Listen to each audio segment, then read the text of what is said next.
ఉన్న వెనకబడిన వర్గాలు. ఒకసారి ఈ ఘటన ఎలా జరిగింది అనేది ఒకసారి గమనించండి. రాకేష్ అనే పిల్లోడు అసలు తెనాలిలో కూడా ఇక్కడ ఉండడు. తాను జొమాటో అనే కంపెనీలో ఉద్యోగస్తుడు. హైదరాబాద్లో తాను పనిచేస్తూ ఉన్నాడు. హైదరాబాద్లో పనిచేస్తూ ఉన్న ఈ రాకేష్ అనే పిల్లాడు, జొమాటో అనే కంపెనీలో పనిచేస్తూ ఉన్న ఈ రాకేష్ అనే పిల్లోడు తనకు ఏదో పాత కేసుకు సంబంధించి, వీళ్ళంతా యంగ్స్టర్స్, చిన్ననాటి సమయంలో వీళ్ళకి ఏదో పాత గొడవలు, పాత ఏదో గొడవల నేపథ్యంలో ఉన్న కేసుల మధ్య ఈ పిల్లాడికి సంబంధించిన ఒక పాత కేసులో వాయిదా కోసం మాత్రమే ఈ పిల్లాడు తెనాలికి వచ్చినాడు. ఈ పిల్లాడు తెనాలికి వచ్చినాడు, కానీ ఈ పిల్లాడు ఇక్కడ పనిచేయడంలా, ఈ పిల్లాడు ఇక్కడ ఉండడంలా. హైదరాబాద్లో పనిచేస్తూ ఉన్నాడు జొమాటో అనే కంపెనీలో. ఈ పిల్లాడిని చూడడానికి ఈ పిల్లాడు ఫ్రెండ్స్ వచ్చారు. ఈ పిల్లాడు కూడా పాలిటెక్నిక్ మెకానికల్ చదివిన పిల్లాడు. ఈ పిల్లాడిని చూడడానికి ఈ పిల్లాడు ఫ్రెండ్స్ మంగళగిరి నుంచి వచ్చినారు. వాళ్ళు కూడా ఇక్కడ ఉండరు. మంగళగిరి నుంచి వచ్చిన పిల్లాడు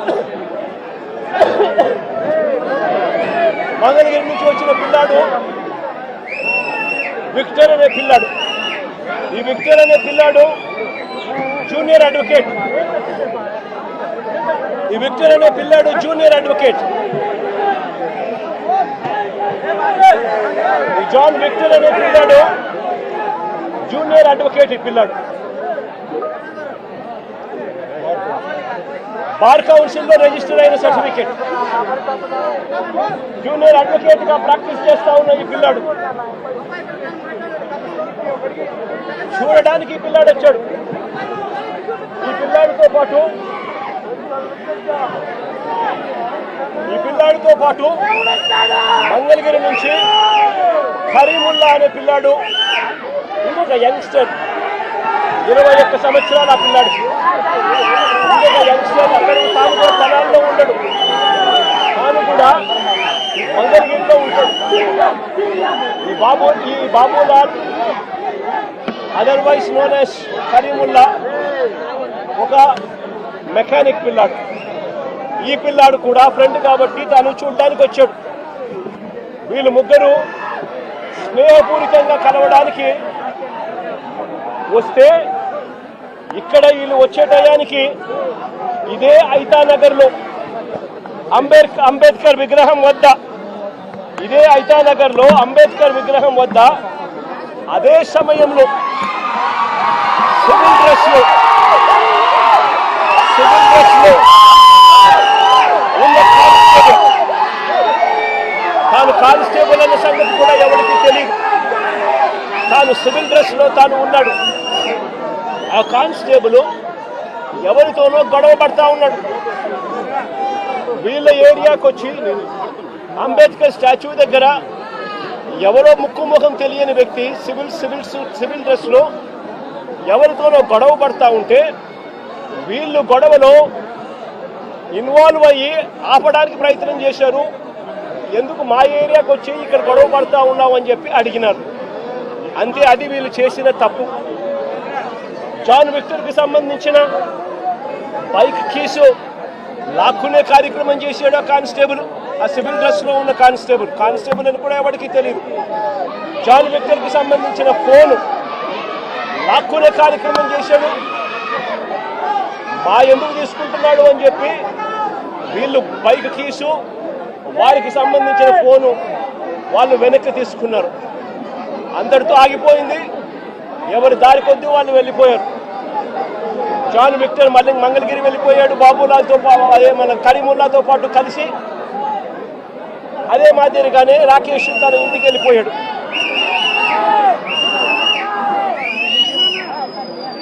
మళ్ళీ మరుసటి రోజు, ఇది జరిగింది ఏప్రిల్ 24వ తారీఖున. ఏప్రిల్ 25వ తారీఖున అంటే మరుసటి రోజున ఎంతటి దారుణం జరిగిందో ఒక్కసారి గమనించమని అడుగుతా ఉన్నా. మరుసటి రోజున 25వ తారీఖున ఇదే కానిస్టేబుల్ ఈయనతో పాటు మరికొందరు పోలీసులు ఏకంగా మంగళగిరికి వెళ్ళారు. మంగళగిరికి వెళ్ళి విక్టర్ను అంటే జూనియర్ అడ్వకేట్ను, అదే మాదిరిగా కరీముల్లాను, వీళ్ళిద్దరిని కొట్టుకుంటూ తీసుకొచ్చారు. వెహికల్లో కొట్టుకుంటూ తీసుకొచ్చి ఆ రోజు రాత్రి తెనాలి టూ టౌన్ పోలీస్ స్టేషన్లో రాత్రి అంతా కూడా వీళ్ళను కొట్టారు. అంటే 25వ తారీఖున రాత్రి అంతా కూడా వీళ్ళని కొట్టారు. కొట్టిన తర్వాత ఏప్రిల్ 26వ తారీఖున అంటే మరుసటి రోజు 24న ఘటన జరిగింది. 25న తీసుకొచ్చారు. 25న స్టేషన్లో వేసి కొట్టారు. 26వ తారీఖున స్టేషన్కు దగ్గరలోనే ఉన్న ఐతానగర్ రోడ్డు మీదకు తీసుకెళ్లి రోడ్డు మీద మళ్ళీ కొట్టారు. రోడ్డు మీద ఈ పిల్లల్ని మళ్ళీ తీసుకొని పోయి షేమింగ్ చేస్తూ అంటే వీళ్ళ పరువు ప్రతిష్టలతో ఆడుకుంటూ వీళ్ళను రోడ్డు మీదకి తీసుకొని వచ్చి కొట్టడం జరిగింది. ఇదే ఘటన తెనాలి టూ టౌన్ సిఐతో పాటు పక్కనే ఉన్న మరో పోలీస్ స్టేషన్ సిఐ కూడా వీళ్ళను కొట్టిన వారిలో వీళ్ళిద్దరూ ఉన్నారు. దీనికి సంబంధించి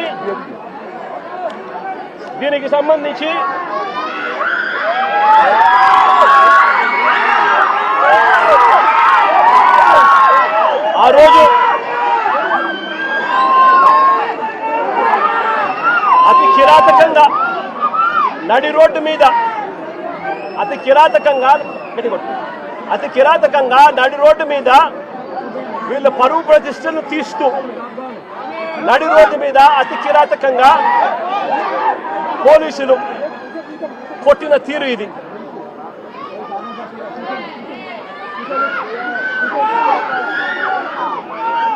కాళ్ళకు తగిన బొబ్బలు కాళ్ళ మీద కొడితే కాళ్ళకు తగిలిన బొబ్బలు చూడండి ఎంత దారుణంగా ఉన్నాయో.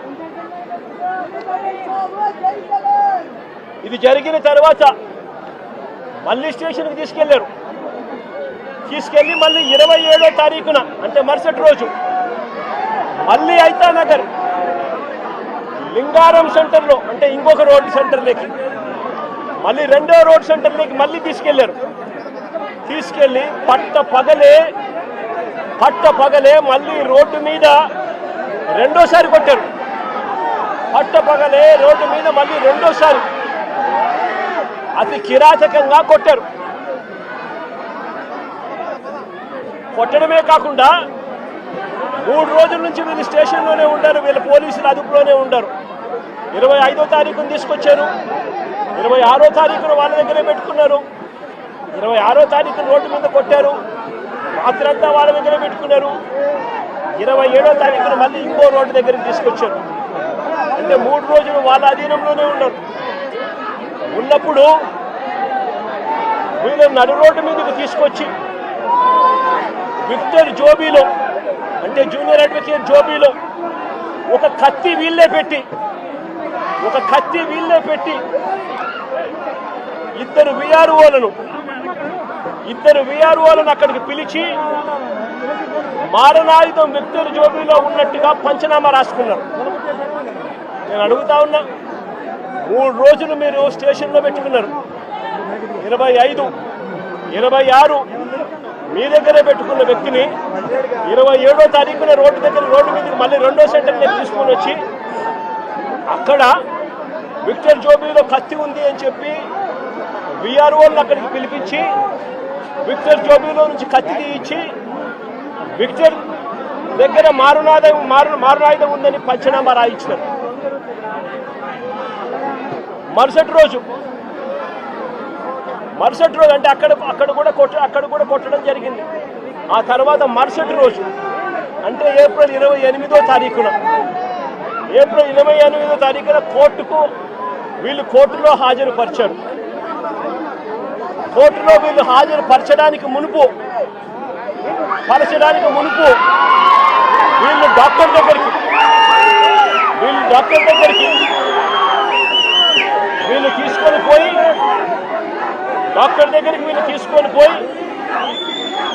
డాక్టర్ దగ్గర వీళ్ళు ఇంత దారుణంగా దెబ్బలు తగిన వ్యక్తులు ఇంత దారుణంగా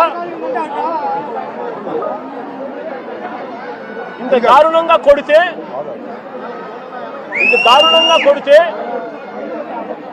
పాదాలు ఇంత దారుణంగా దెబ్బతింటే డాక్టర్ దగ్గర ఎలాంటి దెబ్బలు తగలలేదు అని చెప్పి డాక్టర్ దగ్గర వీళ్ళు సర్టిఫికెట్లు తీసుకొని వీళ్ళు 28వ తారీఖున కోర్టులో హాజరు పరుస్తారు. నేను అడుగుతా ఉన్నా, పోలీసులు కొట్టారని గాయాలు ఉన్నాయని జడ్జి గారికి చెప్తే మళ్ళీ ఎస్పీ ఆఫీసుకు తీసుకెళ్లి కరెంటు షాక్ ఇస్తామని చెప్పి కూడా పోలీసులు బెదిరించారు. నేను అడుగుతా ఉన్నా, ఏ సమాజంలో మనం ఉన్నాము అని చెప్పి. ఏప్రిల్ 24వ తారీఖున తనపై హత్యాయత్నం చేశారని కానిస్టేబుల్ మరుసటి రోజు ఉదయం 10 గంటల వరకు ఎందుకు ఆగారు అని అడుగుతా ఉన్నా.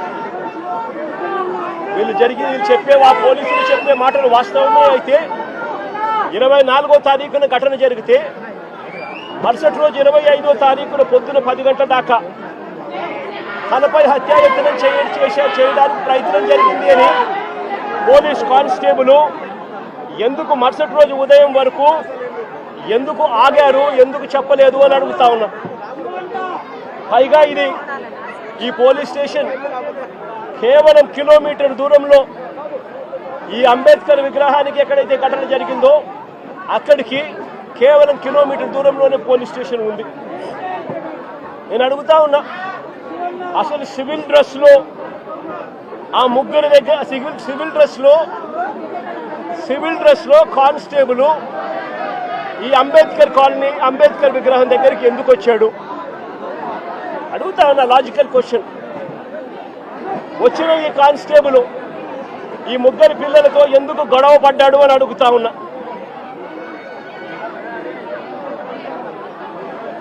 ఏప్రిల్ 25వ తారీఖున ఉదయం వీరిని అదుపులోకి తీసుకున్న పోలీసులు, ఏప్రిల్ 25వ తారీఖున మంగళగిరికి వెళ్ళి వీళ్ళని అదుపులోకి తీసుకున్న పోలీసులు ఎందుకు 24 గంటల్లో కోర్టుకు హాజరు పరచలేదని అడుగుతా ఉన్నా.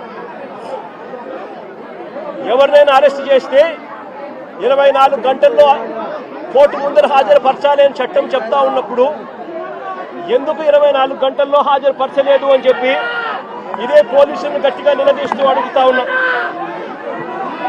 ఇది చట్టాన్ని ఉల్లంఘించినట్టు కాదా అని అడుగుతా ఉన్నా. ఈ కేసు టూ టౌన్ పోలీసులు హ్యాండిల్ చేస్తా ఉన్నప్పుడు ఈ కేసును టూ టౌన్ పోలీసులు హ్యాండిల్ చేస్తా ఉన్నప్పుడు పక్క స్టేషన్లో ఉన్న ఇంకో సిఐకి ఈ కేసుతో ఏం సంబంధము అని అడుగుతా ఉన్నా.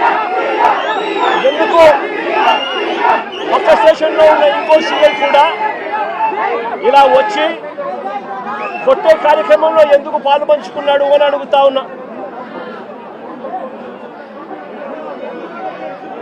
అతను కూడా వీరిని దారుణంగా కొట్టే పనిలో ఎందుకు దిగాడు అని అడుగుతా ఉన్నా.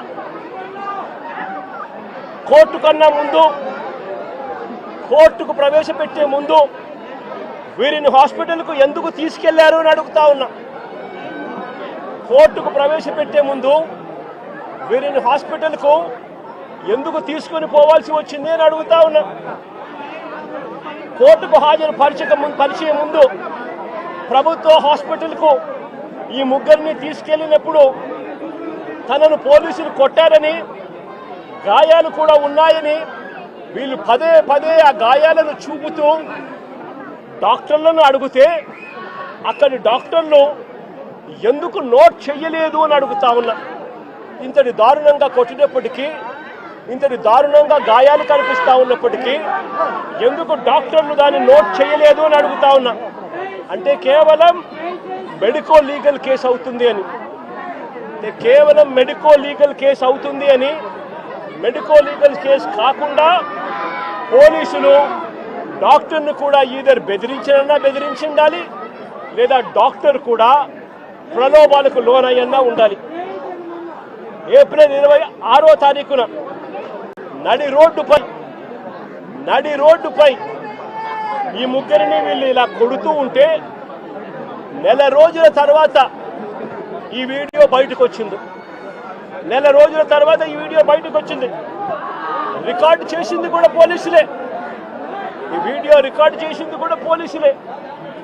పోలీసులకు జరుగుతా ఉన్న అన్యాయాల మధ్య పోలీసుల్లో కూడా కొంతమంది జరుగుతా ఉన్న అన్యాయాన్ని జీర్ణించుకునే పరిస్థితి లేక పోలీసులు కూడా, మంచివారైన పోలీసులు ఈ వీడియోను విడుదల చేయడం జరిగింది. నేను అడుగుతా ఉన్నా, ఇంత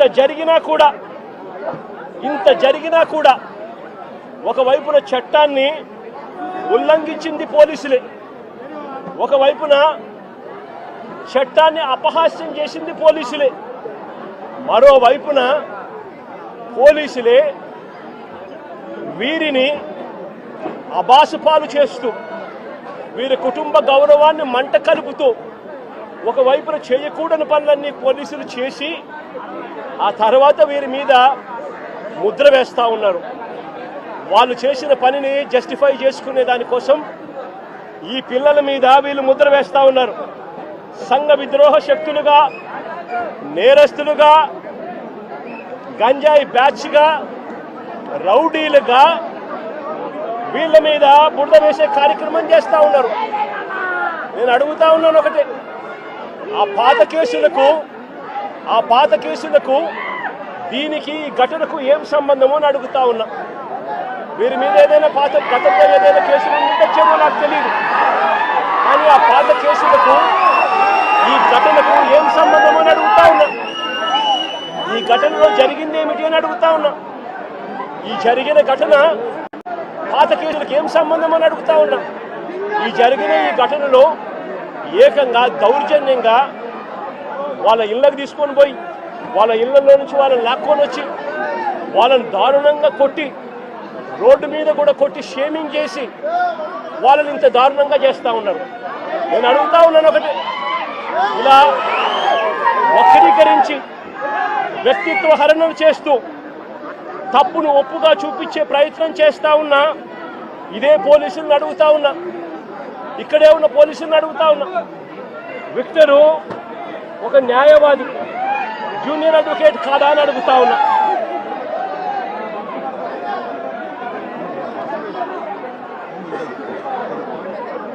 జూనియర్ అడ్వకేట్ కాదా అని అడుగుతా ఉన్నా. ఈ విక్టర్ అనే పిల్లాడు జూనియర్ అడ్వకేట్ కాదా అని అడుగుతా ఉన్నా. ఈ పాప విక్టర్ చెల్లెలు, రాకేష్ చెల్లెలు, ఈ పాప ఇంజనీర్.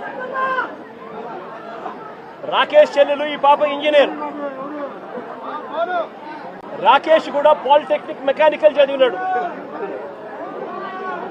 అంటే వీళ్ళ కుటుంబాలు చదువుకున్న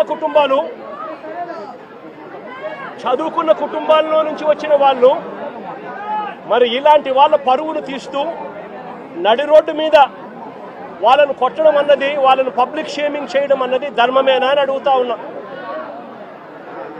నిజంగానే పోలీసులు చెప్తారన్నట్టుగానే వీళ్ళు ఇంతటి దారుణమైన బ్యాక్గ్రౌండే కనుక వీళ్ళకు ఉండింటే, పోలీసులు చెప్తా ఉన్న మాటలు వాస్తవమే అయ్యుంటే, నేను ఒక క్వశ్చన్ సూటుగా అడుగుతా ఉన్నా. అసలు మంగళగిరి తెనాలి వారు కూడా కాదు ఇక్కడ, వీళ్ళు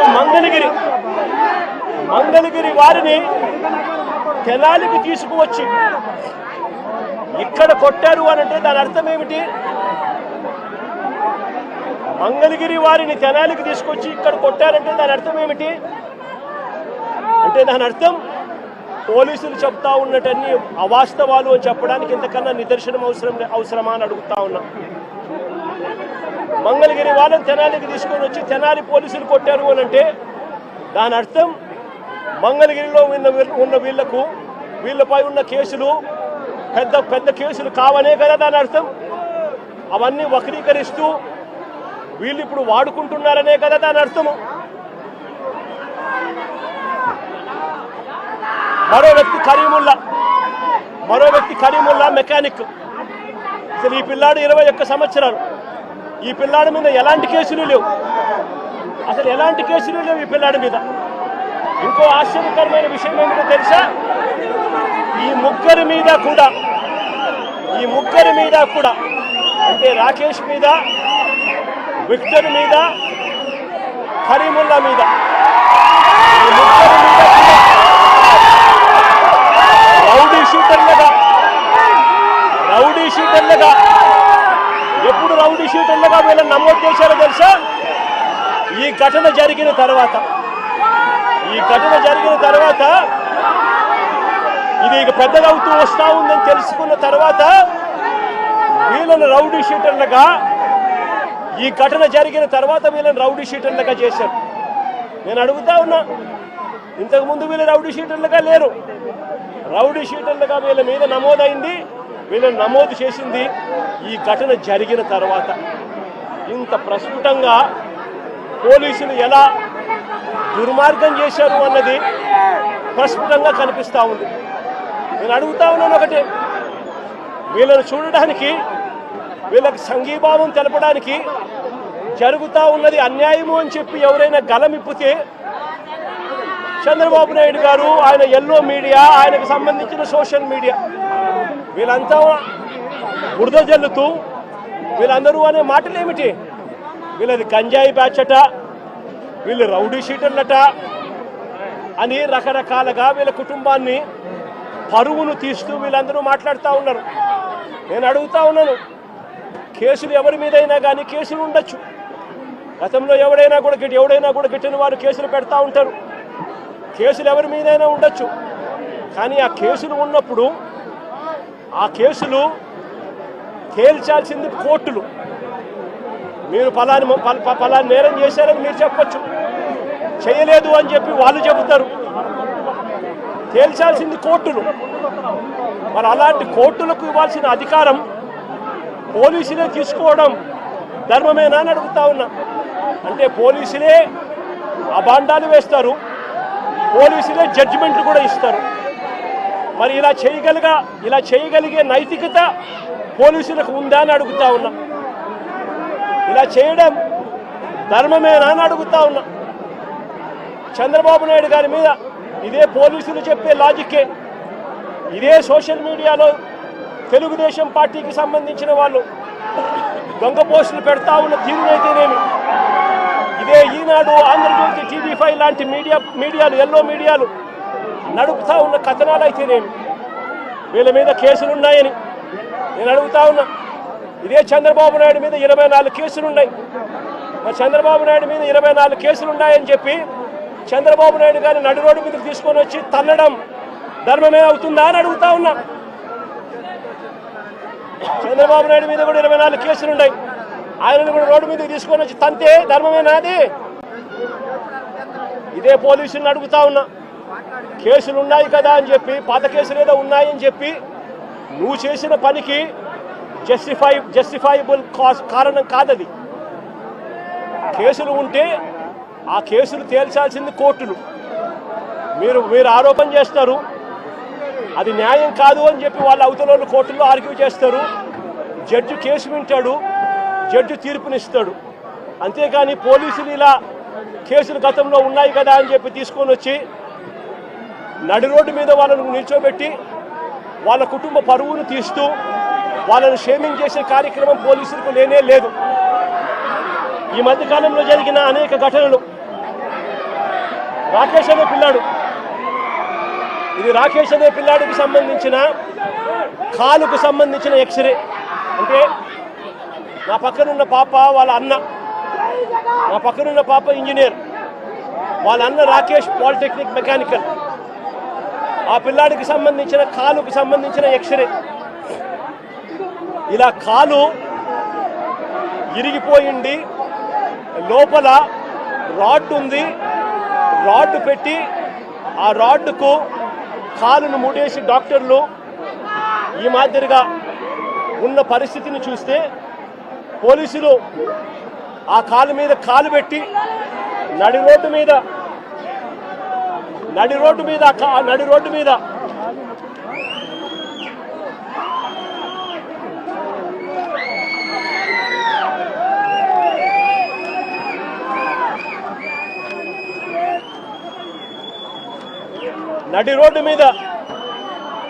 ఆ పోలీస్ కాలు తొక్కుతూ ఆ రాకేష్ అనే పిల్లోడిని ఇలా కొట్టడం, అది కూడా నడి రోడ్డు మీద షేమింగ్ చేస్తూ చేయడం ధర్మమేనా అని అడుగుతా ఉన్నా. హరి అనే వ్యక్తి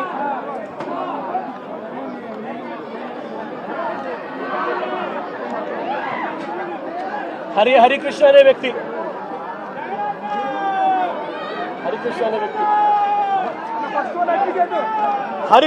వ్యక్తి ఈ వ్యక్తి మీద ఈ మధ్య కాలంలోనే దాచేపల్లిలో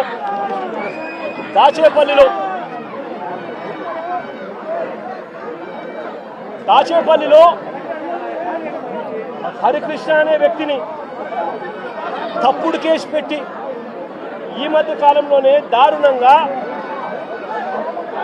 సిఐ క్వార్టర్స్లో పడేస్తే, ఇంత దారుణంగా కొట్టి పడేస్తే వారి తల్లిదండ్రులు గ్రామస్తులు వచ్చి ఆందోళన చేసి ఈ పిల్లాడిని రక్షించుకున్నారు. ఈ కేసులో కూడా ఎలాంటి గాయాలు జరగలేదని, ఎలాంటి గాయాలు ఆ పిల్లాడికి రాలేదని డాక్టర్లు దొంగ సర్టిఫికెట్ కూడా ఇప్పించుకున్నారు. ఆ పిల్లాడు ఈ రోజు కూడా నడవలేని పరిస్థితిలోనే ఆ పిల్లాడు ఉన్నాడు. రాజమండ్రిలో పులిసాగర్ అనే సోషల్ మీడియా యాక్టివిస్టు, రాజమండ్రిలో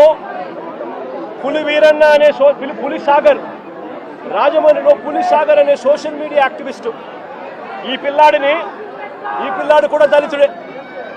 ఈ పిల్లాడిని కూడా ఇదే మాదిరిగానే పోలీస్ స్టేషన్లో అగ్ననగ్నంగా ఈ పిల్లాడిని రాత్రంతా చిత్రహింసలు పెట్టారు. పోలీసులా వీళ్ళు రాక్షసులని అడుగుతా ఉన్నాం. సోషల్ మీడియాలో ఈ పిల్లాడు క్వశ్చన్ చేసిన దానికి ఈ పిల్లాడి పరిస్థితి రాజమండ్రిలో ఇది. ఆడపిల్లలను కూడా చూడకుండా సుధారాణి అనే వైఎస్ఆర్సీపీకి సంబంధించిన యాక్టివిస్టు, కృష్ణవేణి అని వైఎస్ఆర్సీపీకి సంబంధించిన ఇంకొక మహిళా యాక్టివిస్టు, వీళ్ళిద్దరూ కూడా ఆడపిల్లలను కూడా చూడకుండా నెలలు రకరకాల పోలీస్ స్టేషన్లు వీళ్ళని తిప్పారు. రకరకాల పోలీస్ స్టేషన్లలో వీళ్ళ మీద కేసులు నమోదు చేస్తూ వీళ్ళను తిప్పుకుంటూ వచ్చారు. నేను అడుగుతా ఉన్నా, డెమోక్రసీలో మనం ఉన్నామా లేదా అన్నది ప్రజలందరూ కూడా ఆలోచన చేయాలని అడుగుతా ఉన్నా. నేను అందరినీ కూడా,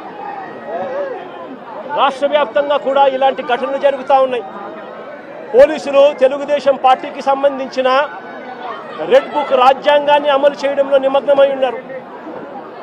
మొట్టమొదటిసారిగా రాష్ట్రంలో ఈరోజు చూస్తూ ఉన్నాం. తెలుగుదేశం పార్టీ సాక్షాత్తు సిఐల్ని, సాక్షాత్తు డిఎస్పీల్ని, సాక్షాత్తు ఎస్ఐల్ని ఉపయోగించుకుంటూ పోలీసులను కలెక్షన్ ఏజెంట్లుగా వాడుకుంటా ఉన్నారు. ఎమ్మెల్యేలు వ్యాపారం చేస్తారు. మద్యం దగ్గర నుంచి, ఇసుక దగ్గర నుంచి, మట్టి దగ్గర నుంచి, నియోజకవర్గంలో జరుగుతూ ఉన్న ప్యాకాట క్లబ్బుల నుంచి అన్నింటిలోనూ కూడా ఎమ్మెల్యేల దగ్గరుండి నడిపిస్తారు. పోలీసుల దగ్గరుండి వాళ్ళకు ప్రొటెక్షన్ ఇస్తారు. దగ్గరుండి పోలీసులు వాళ్ళ దగ్గర నుంచి మామూలు వసూలు చేస్తూ ఉన్నారు. మామూలు వసూలు చేసి పోలీసులు ఇంత, ఎమ్మెల్యేలు ఇంత, చంద్రబాబుకి ఇంత, లోకేష్కి ఇంత అని చెప్పి పంపకాలు జరుగుతూ ఉన్నాయి. రాష్ట్ర వ్యాప్తంగా ప్రతి నియోజకవర్గంలో ఇదే జరుగుతూ ఉన్నాయి. ప్రతి గ్రామంలోనూ బెల్ట్ షాపులు కనిపిస్తూ ఉన్నాయి. ప్రతి మందు షాప్ పక్కన పర్మిట్ రూములు లేకుండా ఇల్లీగల్ పర్మిట్ రూములు కనిపిస్తూ ఉన్నాయి. ప్రతి పర్మిట్ రూమ్కు డబ్బులు తీసుకుంటా ఉన్నారు. ప్రతి బెల్ట్ షాప్కు పోలీసులు డబ్బులు తీసుకుంటా ఉన్నారు. ఎమ్మెల్యేలకు డబ్బులు ఇస్తున్నారు. చంద్రబాబు నాయుడు గారికి ఇంత, లోకేష్కి ఇంత కలెక్షన్లు జరుగుతూ ఉన్నాయి. ఇసుక, ప్యాకాట, మట్టి, సిలికా, క్వాడ్స్, లాటరైటు ఏది వదలకోకుండా నియోజకవర్గంలో ప్రతిదీ కూడా వసూళ్లు కార్యక్రమం జరుగుతూ ఉన్నాయి.